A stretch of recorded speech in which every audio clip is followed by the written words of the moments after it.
আসসালামু আলাইকুম বন্ধুরা, সবাইকে সিস্টার্স কিচেনে স্বাগতম। আবার একটি নতুন রেসিপি নিয়ে আপনাদের মাঝে চলে এসেছি।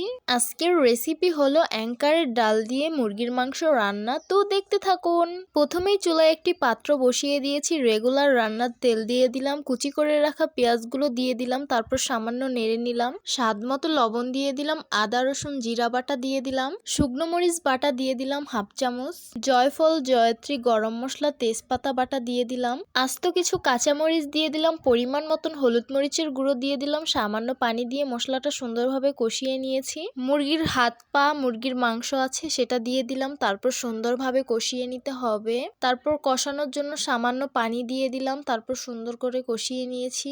অ্যাঙ্কারের ডালগুলো আমি আগে হাফ সিদ্ধ করে নিয়েছিলাম, সেগুলো দিয়ে সুন্দরভাবে কষিয়ে নিলাম। এখন পরিমাণ মতন ঝোলের পানি দিয়ে দিব, তারপর সুন্দরভাবে নেড়ে মিশিয়ে নিব আর বলক আসার অপেক্ষায় থাকবো। এই তো তরকারিটা বলক এসে পড়েছে, এখন আমি সুন্দরভাবে নেড়ে নিচ্ছি। পরিমাণ মতন শাক বাটা দিয়ে সুন্দরভাবে নেড়ে মিশিয়ে নিব।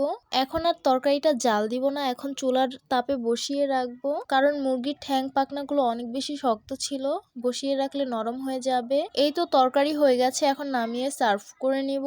এই তো অ্যাঙ্কারের ডাল দিয়ে মুরগির মাংস রান্না পরিবেশন করে নিলাম। দেখতে অনেক লোভনীয় লাগছে আর খেতে কিন্তু অনেক বেশি ভালো লেগেছে। অ্যাঙ্কারের ডাল আমার কাছে এমনিতেই ভালো লাগে, আর যদি হয় মুরগির মাংস কিংবা গরুর মাংস খাসির মাংস দিয়ে রান্না করলে আমার কাছে আরো বেশি ভালো লাগে। তো কার কার কাছে অ্যাঙ্কারের ডাল দিয়ে মুরগির মাংস রান্না খেতে অনেক পছন্দ, তারা অবশ্যই কমেন্ট করে জানাবে। তো আশা করছি আমার আজকের রেসিপি আপনাদের কাছে অনেক অনেক বেশি ভালো লাগবে। ভালো লেগে থাকলে আমার ইউটিউব চ্যানেলটি সাবস্ক্রাইব করবেন, আর যারা আমার ফেসবুক পেজ থেকে দেখছেন পেজটিকে ফলো করবেন। সবাই অনেক বেশি ভালো থাকবেন, সুস্থ থাকবেন আর সিস্টার্স কিচেনের সাথেই থাকবেন। আবারও কথা হবে কোনো নতুন ভিডিওতে, তাহলে আজকে এই পর্যন্তই। আল্লাহ হাফিজ।